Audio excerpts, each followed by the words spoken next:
Ang Filipino hospitality ay katangian na noong paman ng bawat Pilipino. Isabuhay pa natin ito at lalo pang paghusayan. Ito ang mahalagang sangkap sa ating biyahe tungo sa bagong Pilipinas. Ang pagkain din ay kasama diyan, carefully prepared at nakaayon sa requirement ng ating bisita. Kung may dietary requirements ay inaalam natin yan. Kung halal ang pwedeng kainin, kung may preference o allergy ba ang ating mga panauhin. Lahat yan ay kailangan malaman natin. May mga binibigay din tayo na mga regalo sa ating mga bisita. Ito ay mga local crafts natin na mula sa iba't ibang bahagi ng bansa. Dahil napakaganda naman yung gawang Pilipino. Ilang araw pa lang bago ang pagdating ng ating bisita, mapapansin na natin na sa mga kalye na dinadaanan nila ay meron na rin bandila ng kanilang bansa. Ganyan din naman, kadalasan ang protocol practice sa ibang bansa. Siyempre, pag nakita mo naman ang iyong sariling flag sa ibang bansa ay na nagwawagayway, ay very welcome ang inyong mararamdaman. Tayong mga Pilipino ay tanyag sa buong mundo para sa ating Filipino hospitality. Umahataw ang ating turismo hindi lang dahil sa ganda ng ating bansa, kundi rin dahil sa napakainit na pagtanggap sa ating mga bisita. Pinaparangalan natin ang mga katangi-tangiang talent na lalo pang nagpapaganda ng ating bansa sa pamamagitan ng mga makabagong pamaraan. Ang Filipino hospitality na ito ay likas sa bawat isa sa ating dahil sa tahanan nagmumula ang pagmaalaga ng mga Pilipino. Hi guys, magandang araw sa inyo lahat. Ito naman pong inyong lingkod, si DIY KKB Informative. At matutunghayan natin kung ano-ano yung ginagawa ng ating Pangulong Bongbong Marcos pagka siya may mga bisita at kung saan niya pinatutuloy ang kanyang mga bisita. Dahil ito'y makakatulong sa ating bansa. So, ito pong video to ay para sa aking mga sumuporta sa ating Pangulong Bongbong Marcos na 31 million. So, fair tayo dito. Kung may mga nagagawang mabuti ang isang politiko, atin po itong binablog. So, alamin po natin kung ano yung mga ginagawa niya patungkol doon sa mga bisita natin na galing ng iba't ibang bansa. So, eto na po guys. At bago ako magsapol, maraming salamat po sa aking mga viewers at lalong-lalo na sa aking mga subscriber na patuloy na sumusuporta sa inyong abang lingkod, si DIY KKB Informative. At kung gusto nyong makita pa ang iba't ibang vlog ng ating Pangulong Bongbong Marcos, mag-subscribe kayo sa kanyang YouTube channel, Bongbong Marcos. So, ito na po guys.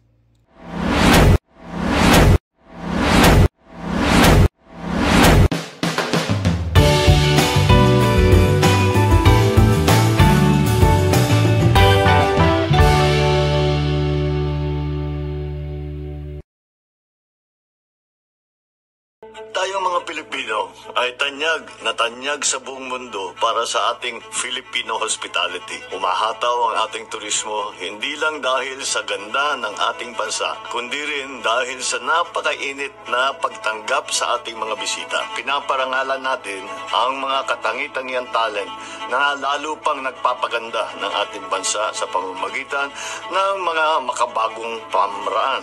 Ang Filipino hospitality na ito ay likas sa bawat isa sa ating dahil sa tahanan nagmumula ang pagmaalaga ng mga Pilipino. Madalas siguro ay nakikita ninyo na ako ang pumupunta sa ibang bansa at rinireceive ng mga leader. Iba-iba naman ang mga estilo ng kanilang pagtanggap, pero laging best foot forward. May mga kaibigan pa tayo na nagtatanong kung ano naman ang ginagawa natin kapag tayo ay may tinatanggap na foreign leader dito sa Malacanang. Hindi nyo na siguro napapansin ang mga detalye nito, kaya ako na ang magkikwento sa inyo tungkol sa Filipino hospitality practices dito naman sa palasyo.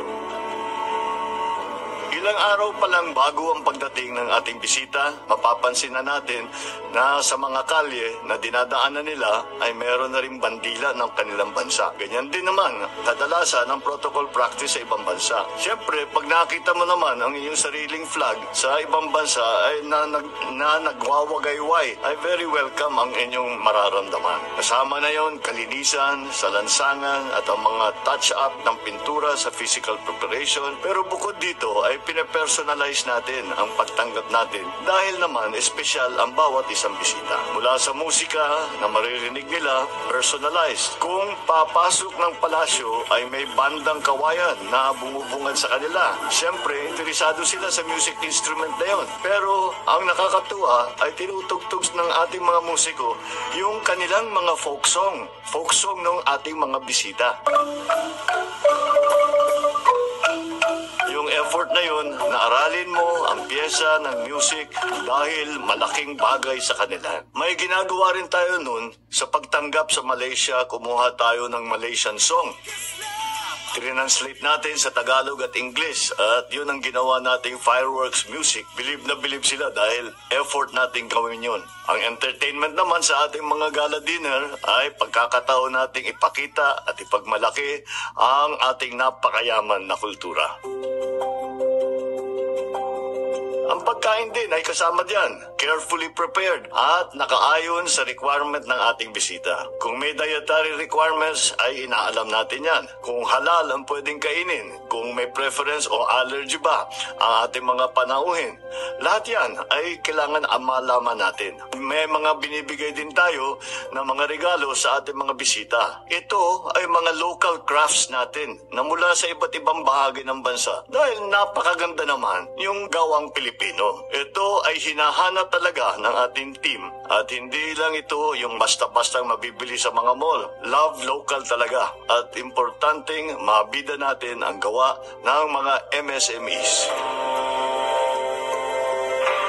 Isa sa mga inaral namin na kinakailangan ng ating mga bisita ay ang madaling access sa mga pupuntahan nila. Karamihan ay sa palasyo naman ang mga meeting at engagement. Kaya nitong mga nakaraang buwan ay may idinagdag tayo sa latest addition sa ating Filipino hospitality asset. Ito ang parang lodging o tuluyan ng ating mga bisita. Guest house, imbes na mag-hotel pa sila sa malayo, matatraffic at mahihirapan sa mga schedule ng mga meeting, dito na lang sila malapit sa palasyo. Nagkataon na may mga napabayaang lumang bahay sa compound ng Malacanang at may nakita kaming isa na pwede pang i-renovate. Yun ang aming ginawa.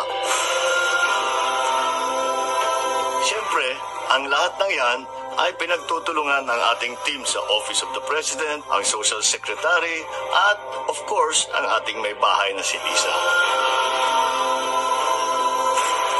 Hindi lang isa ang nagtanong. Ilan sa kanilang sa ating mga bisita ganun ay tinatanong, what makes Filipinos so nice? Hindi ko masagot. Sabi ko, hindi namin alam tayo we're being nice. Basta galaw namin yung aming natutunan, aming dating gawin. So why are you so nice? Why are Filipinos so nice? Nakakataba ng puso pag narinig mo yun. Mahalaga na ang ating bisita ay pakiramdam naman nila ay very welcome sila dito para naman maging mas matibay ang ating pagsasama, ang ating mga agreement, ang ating mga partnership sa iba't ibang bansa. Alam naman natin sa panahon ngayon, sa mundo ngayon, kailangan marami kang kasama doon sa iyong ginagawa at ganyan na rin ang ekonomiya ng buong mundo. Kaya importante na malaman nila na mahalaga sila sa atin. Ang Filipino hospitality ay katangian na noong paman ng bawat Pilipino. Isabuhay pa natin ito at lalo pang paghusayan. Ito ang mahalagang sangkap sa ating biyahe tungo sa bagong Pilipinas. Yung. So yun guys, natunghayan nyo na kung paano tanggapin ng ating Pangulong Bongbong Marcos ang kanyang mga bisita at kung paano niya ito bigyan ng atensyon ang bawat isa. So, yun po guys, at natunghayan na. Maraming salamat po sa inyong panonood ng aking munting YouTube channel, DIY KKB Informative. At yun nga po, mag-subscribe kayo sa kanyang YouTube channel, Bongbong Marcos Jr. madaling hanapin. At kung gusto niyo pa mapanood yung kanyang mga vlogs, doon lang po kayo pumunta sa Bongbong Marcos Jr. So maraming salamat po. See you on my next vlog. God bless all Filipinos. Thank you.